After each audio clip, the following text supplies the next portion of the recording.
47th edition of the Tour de Hongrie would get underway. The first of 5 stages starting in the far east of the country, east and south on the Romanian border at Iula. Total of 143 kilometers in prospect for the riders as they faced what was pretty much a pan-flat stage. 112 riders representing 19 teams, total of which were at seven of those at World Tour level, 7 pro teams, 3 continental squads, a cyclocross professional team and a national squad.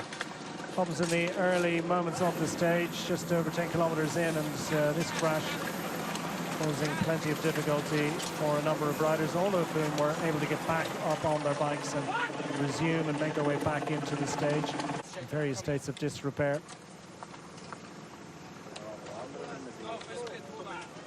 No obvious reason for it beyond a touch of wheels in what was a very busy and active early part of the day, with still no early breakaway established at this point.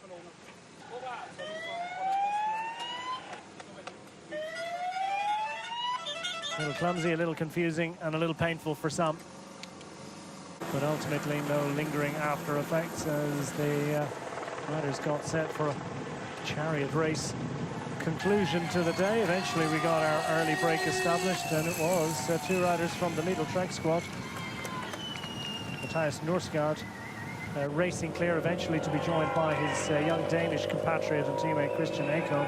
First of 3 sprints of the day, hotly contested at the head of the main peloton behind our breakaway riders. It was none other than Benoit Cosnefroy who took the final bonus second on offer behind Ekholm and Norsgaard, who rolled through.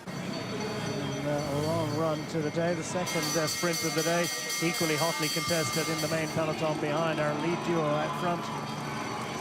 And it was Cosnefroy who made it a full house, actually, of bonus seconds from the main peloton. 3 in total gained in his bid for overall general classification glory at the end of the week. Short stage race, every second counts. Fine sprinting performance from the French rider with the UAE squad, clearly on flying form at the moment after victory on home roads in recent weeks. Rider's got the bell with 55 kilometers remaining. As Ekholm and Norsgaard led through Benoit Cosnefroy, and the main peloton towed along by the Sidao Quick-Step squad. Martin Severcek at the front when this tumble occurred. Again, another touch of wheels, no particular reason for it beyond a little bit of crosswind and a little bit of anxiety in the peloton. Anxiety and pain, frustration for Harm van Houke and others, but again, all those riders able to resume and race back in through to the 3rd sprint of the day. And again, it was Ekholm that led the breakaway duo behind as Benoit Cosnefroy this time managed to fend off the challenge of Chris Nylands to make it a maximum benefit from the main peloton. 3 bonus seconds gained. Could be very useful indeed at the end of the week.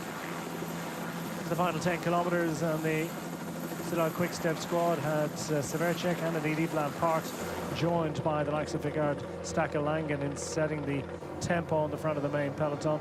Down and into the final bunch kick, and it was Juan Sebastian Molano looking to come off the wheel of his lead-out man as they gathered behind Tim Merlier, waiting for his moment to shine. Phil Bauhaus for the Bahrain Victoria squad, handily placed.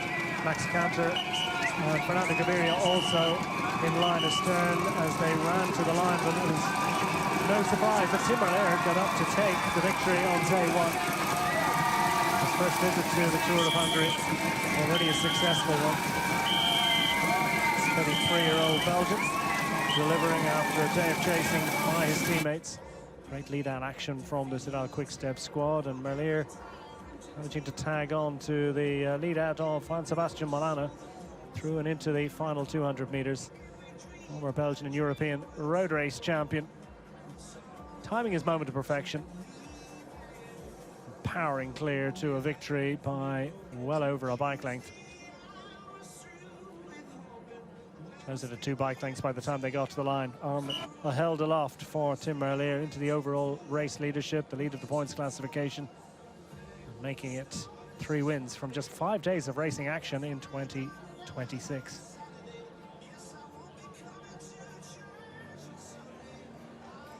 Behind him, Juan Sebastian Milano, best of the rest, fending off the attentions of Phil Bauhaus in the run to the line.